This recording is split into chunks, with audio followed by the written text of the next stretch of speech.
Magandang araw mga kapiso wifi. Sa video ito tayo po ay mag-unbox ng 12 volts 5 amperes na centralized power supply para sa ating piso wifi.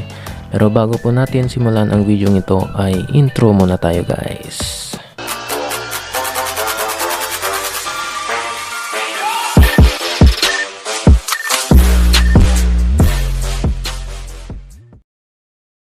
So tayo na nga po ay mag-unbox nitong ating 12 volts 5 amperes na centralized power supply para sa ating piso wifi. So gagamit po tayo ng gunting. So mag-ingat po sa paggamit ng gunting. Ayan po.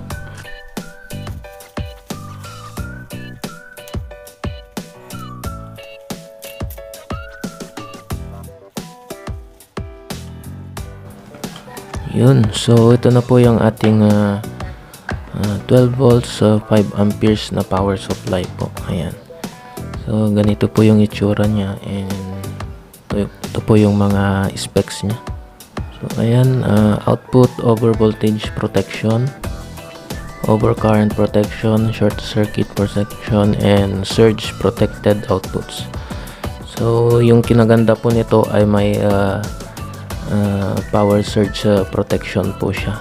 So hindi po masisira yung mga accessories po natin sa piso wifi, kasi po may protection po siya sa power surge in case mo na biglang nag brown out, saka po biglang bumalik po yung kuryente. Ayan po.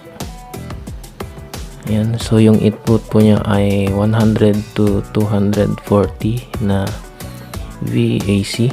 Yung AC po, alternating current, 50-60 Hz. Ayan, output LED indicator.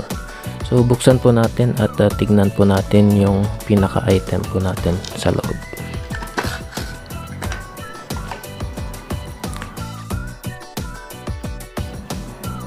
So ito na po yung ating power supply. Ayan. So binili ko po siya sa Shopee sa halagang 345 po, kasi po may kasama na po siyang wires para sa line to neutral po natin, or yung input po natin. So nasa 100 to 240 AC po, or yung alternating current po natin. Ayan po. So tanggalin ko po muna to.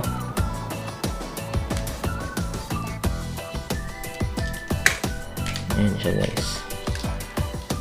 Ito po yung para sa saksakan guys na connection. So kung titignan po natin yung label po niya sa connection guys, L at saka N po yung pinakaunang dalawa. So L po meaning po niyan ay ayan, L po meaning po niyan ay line, and then yung N po ay neutral. So kung yung kuryente nyo po sa probinsya ay line to neutral, ayan, pwede po yan. So pwede pong magkabaliktad yan guys, kasi sa kuryente na po yan.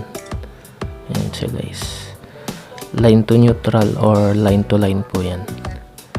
So yung pinakagitna guys, ito guys, kung makikita nyo yung symbol nya guys ay ayan, may guhit na pababa, tapos tatlong slash. Ayan. So yan po yung symbol ng ground guys.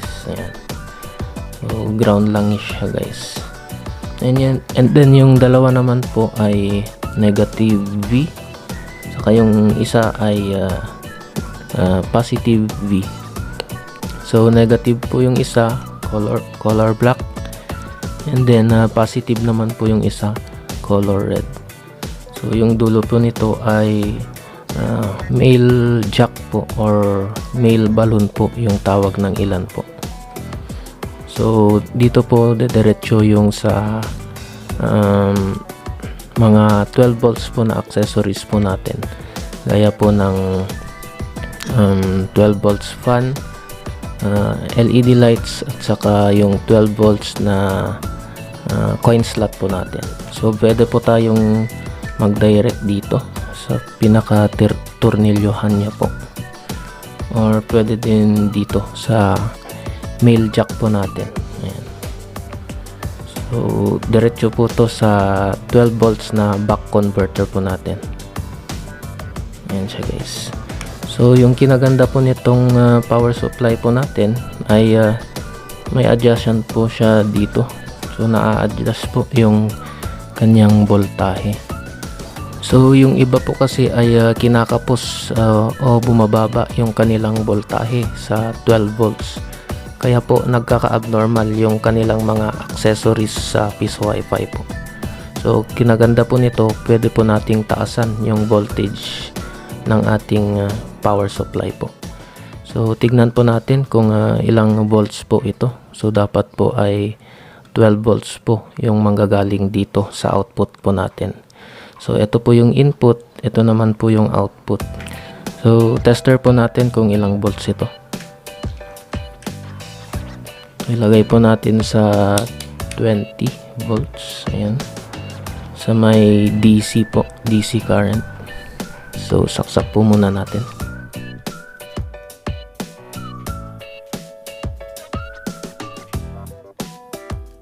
So ayan guys, naka power on na po siya. So you can see nakailaw na po yung color green po. So yan po yung indication na naka power na po yung ating power supply po. So tignan naman po natin kung ilang voltahe po yung kanyang output. So dapat po ay 12 volts yan o mas pataas pa 12 volts. So tignan po natin.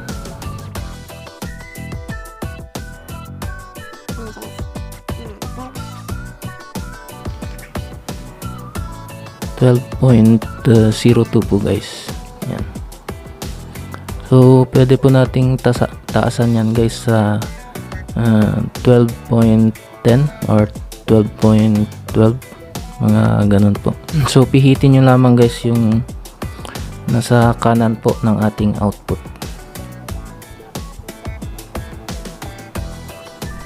Dito po guys. So andito po yung pihitan ng or adjustment po niyang ating 12 volts. So testing po natin i-adjust guys. So meron na akong screwdriver po dito. So try po natin i-adjust.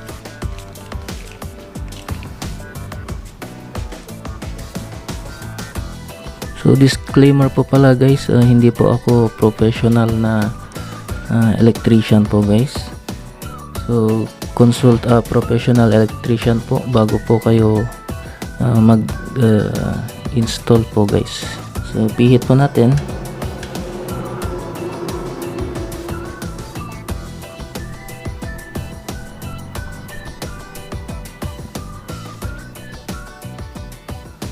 Ayan siya guys. So tama na yan guys. 12.11. So sakto na yan guys. Ayan. So ready na po yung ating 12 volts na output guys. So yung isa pang kinaganda nito guys ay well ventilated na siya guys. So saktong sakto po to guys sa mga maiinit na lugar at tamang tama po yung kanyang design at lalong lalo na po at 24/7 po itong ating piso wifi. Yan siya guys. So hindi po siya basta-basta iinit guys. Ayan. So heavy duty na rin siya guys. So mabigat po yung ating power supply na 12 volts 5 amperes. Ayan guys. So may tatlong butas po siya na pwede po nating lagyan ng tornilyo. Ayan, ito po yung isa guys. And then andito po yung isa. And then yung isa po ay dito guys. Dito po. And then kung gusto nyo po, yung isa po ay dyan po. Ayan guys. So pwede po yung tatlo at pwede din po yung apat. So yung best location po nito ay sa may corner po ng ating piso wifi vendo box po. So isa po sa likod, sa side, and then sa side din po yan. So gamit po kayo ng tornilyo or yung mga wood screw po natin. So may mabibili naman po sa Shopee. So nabili ko po ito sa Shopee. And 160 pieces na po siya. Ayan. So yung technique po dyan ay ikabit nyo po muna itong screw nyo sa piso wifi box ng hanggang dito po. And then pag nakabit nyo na po yung dalawa, ito tsaka ito, ay slide nyo lamang siyang ganyan guys. Ayan. Saka nyo higpitan po gamit po itong ating screwdriver po. Ayan siya guys. So mahuhuli po ito. Ayan. So mahuli pong ikabit yan guys. Para po dyan guys. Kung gusto nyo naman guys na walang wire dito sa kanyang AC and then dito rin sa kanyang output na 12 volts ay mas mura po sa Shopee. Ayan. So mabibili nyo lamang po itong pinaka item na wala itong wire sa halagang 175 po. Ayan po. So mas mura po ito kesa po dito kasi po may extra wires na po siya. So that's it for this video guys, and I hope na nakatulong na naman po itong aking video. Please subscribe po kayo sa aking YouTube channel Ondong TV and hit nyo na rin po yung notification bell para po lagi kayong updated sa mga bago ko pang i-upload na mga videos. Maraming salamat po and peace out!